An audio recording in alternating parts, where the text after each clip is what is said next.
If you've ever wished your TV could do more without spending more, then the Xiaomi TV Box S 3rd generation might just be your new best friend.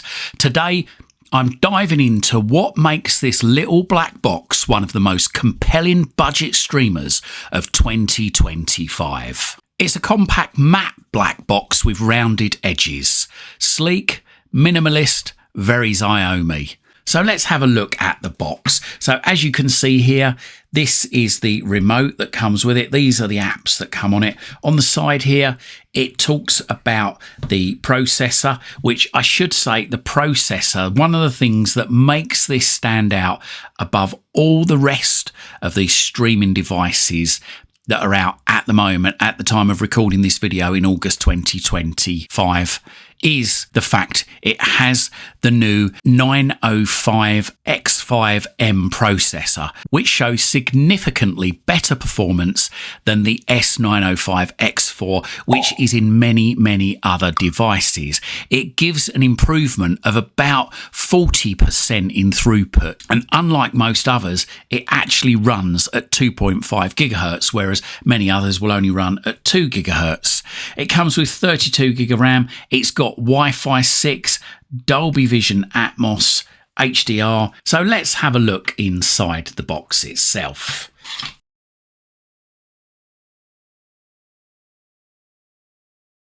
So as we can see here, we've got the actual box here, and that's just wrapped up. So let's just take the wrapping off of that. We have a power supply, 2-pin only. So you are going to need a converter if you're going to be using this in the UK, something like this that you can plug that into. It also comes with an HDMI cable, quite a thin cable in actual fact. Don't know whether that's a good thing or a bad thing, and the voice remote. Now, something I haven't noticed is the batteries for the remote. Not really important, it's not a deal breaker, but let's just get the remote out and see whether there are any batteries in and what type it requires. So no, there's no batteries. They require 2 AAA batteries. As luck would have it, I have got a couple just here from another device that I've been working on, so that's no problem. There's a couple of booklets that come supplied, just really telling you about all the parts that are inside the box and how to connect it up. So probably easier to show you this from the booklet here, but it shows you there's the power HDMI cable that goes in there, and it's got a USB socket in there as well. So let's just have a look on the back itself. So there we go, power, HDMI, USB. It does look like the USB is only USB 2. So let's just get the thing set up and let's see it running. Okay, so on setup, it's asking us to choose our energy mode, so low, optimized or increased. So it's entirely up to you what you choose. I'm going to choose optimized, which is recommended.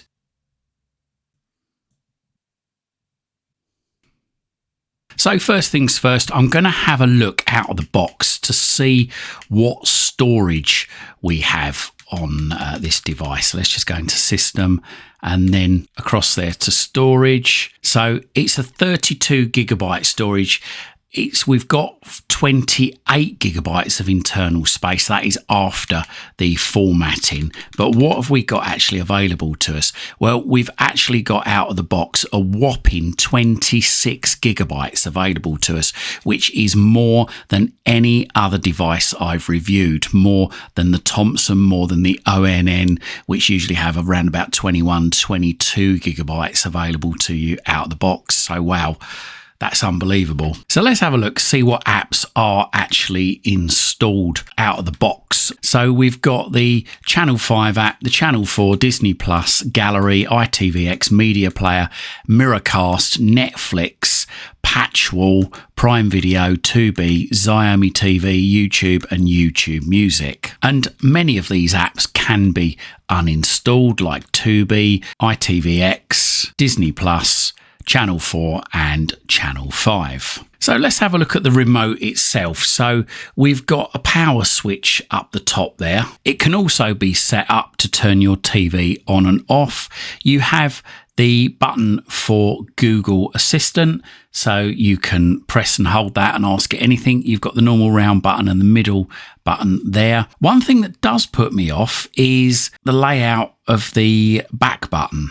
That on most other systems is there where the Xiaomi TV button is. This is now in the middle and the home button is on the right. I think personally I would have preferred the back button there, the home button in the middle, and the Xiaomi maybe over on the right. You've also got your standard buttons there, Netflix, Prime Video, YouTube, but you've also got an apps button. And when you push the apps button, let's just show you the screen, you go into apps just like that. If I go back and press the apps button again, this is what we get. We get a simple apps screen, which looks very much like apps only mode. So let's just have a look if Xiaomi TV works in the UK. Yes, it does. And we do have a whole host of channels here streaming 24/7. Other apps include Patchwall, which is an AI-driven interface for Xiaomi smart TV and streaming devices that enhances content discovery by consolidating movies, TV shows and other content from various streaming services and local sources into a single personalised home screen. That unfortunately does not work on mine. I don't know if it's because I am in the UK, but it just simply doesn't work on mine for whatever reason. So let's just try out some of the other apps like ITVX. Yep, that works perfectly fine. As does Channel 4.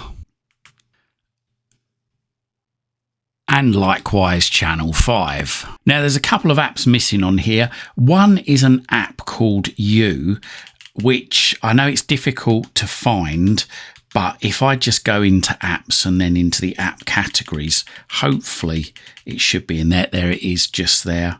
And I can install that from there. But another app that I'm not seeing on there is the BBC iPlayer. But don't fear, we can get that. That's no problem. All we need to do is just sideload it. So let's just go into search for apps and games and search for downloader. And then we'll load that downloader by AFTV News, install that, open it, OK this, go up to the search box, middle button, go down to the numbers on the bottom left hand corner of the keyboard and type in there 21203. That's 21203, and then go down to the tick in the bottom right hand corner of the keyboard, middle button, and then go down to go and middle button. Accept any cookie notices and then scroll down the page until you see BBC iPlayer. Close down any ads that might come up on the screen, and then iPlayer should start downloading. If you get this screen up, then go into settings, go down to downloader, switch that on, and there you go. Your device is now unlocked so it can sideload apps. No need to go into developer options. And let's just carry on the install. Once it's installed, select done, and then delete this, and then delete that, and let's just come out of downloader and go back to the main screen, and then hopefully there we should see in our channels, there we go, the BBC iPlayer. So let's have a look at the specs on the device. It's running Android 14 out of the box. As I say, the processor is an Amlogic S905X5M 6nm with a Mali G31 version 2 GPU. As I say, this processor is not in any other device that I've seen at this time. It's one of the latest processors and the fastest. 2 gigabytes of RAM, bit low compared to some other devices, but hopefully the processor will make up for that. 32 gigabytes of storage. In terms of connectivity, you got Wi-Fi 6, Bluetooth 5.2, a USB-A port on the back, which it really can accept USB sticks. So if you've got one of these sticks, you should be able to plug the thing in. Let's just give it a try. And I think as long as it's formatted to exFAT, It won't accept NTFS, but it will definitely recognise exFAT, as you can see there, the top right hand corner. Let's press and hold the home button for more, and let's just see what it says. So it says here, new USB device detected. What is it? So USB, photo, video. So let's just select USB and let's just go into that. It's got its own built-in file manager, which is great. So let's just try playing. This is an H.265 video. It's 4K, 22.9 gigabytes in size. So let's just see how that fares. And yet that is playing just fine out the box. Unfortunately, I can't show you this because I don't have the rights to it. But believe you me, that is playing in full quality. No problems whatsoever. So moving on, video and audio, 4K HDR, Dolby Vision, HDR10+, Dolby Atmos and DTS:X. It's got Chromecast built in for mobile casting, and the USB also supports, not only does it support USB sticks, but it also supports things like wireless keyboards, wireless mice, Ethernet. This also has access to the Google Play TV store, so all your favourite apps are on there. I should also say that it supports AV1 hardware, unlike the NVIDIA Shield, which is only software based. I should also say that the device does run pretty cool, and that is thanks to its processor manufactured in 6 nanometers. It has a very low power consumption, means that the cooling systems works perfectly with just a passive cooling system. Temperatures are very low. So what do I think? Well, when I first got this box, I did have a few glitching issues with the graphics, especially coming out of ITVX and Channel 4, but it soon offered me an upgrade or an update, which I installed, and touch wood, since then not had those problems. So it looks like those have been fixed. So overall, I think this is a good device. It is very, very responsive thanks to the processor. It's got a USB socket. A bit disappointing that the USB is USB 2 and not 3.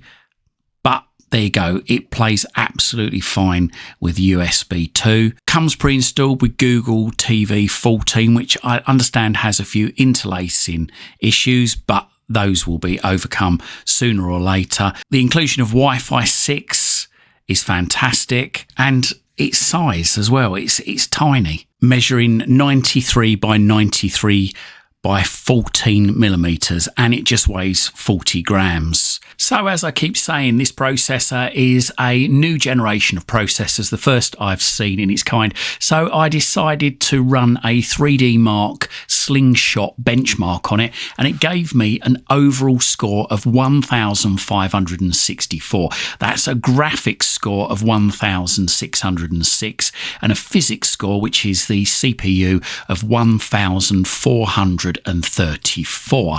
Now, how does that compare, you might ask, about other devices? Well, as I say, the score was 1,564. The Fire TV Stick 4K Max second generation come out at 785. The Thomson Cast 150 running Android 12 come out at 588. The Thomson Streaming Box 270 UK Plus, also running Android 12, come out at 598. And the ONN 4K Pro streaming device running Android 14 come out at 603. So there's quite a difference, really, in the actual performance of this device on a benchmark test. Now, I know benchmark tests aren't everything, because I did tend to find that navigating around the menus did feel not as quick as some of the other devices, like the Thomson Streaming Box 270 UK Plus. So how much are these? Where can I get them from? Well, they're £65 at the moment on Amazon. And if you are thinking of getting one, have a look down below. There's a link to it in the description. Please consider using that link, because it really does help support this channel. Now, if you've got any questions about this device, then please let us know in the comments down below, and perhaps I'll do another video later on answering all your questions that you have about this. So that is the Xiaomi TV Box S 4K Ultra HD 3rd generation streaming box. What seems to be the first of its kind to have this new generation, much faster processor.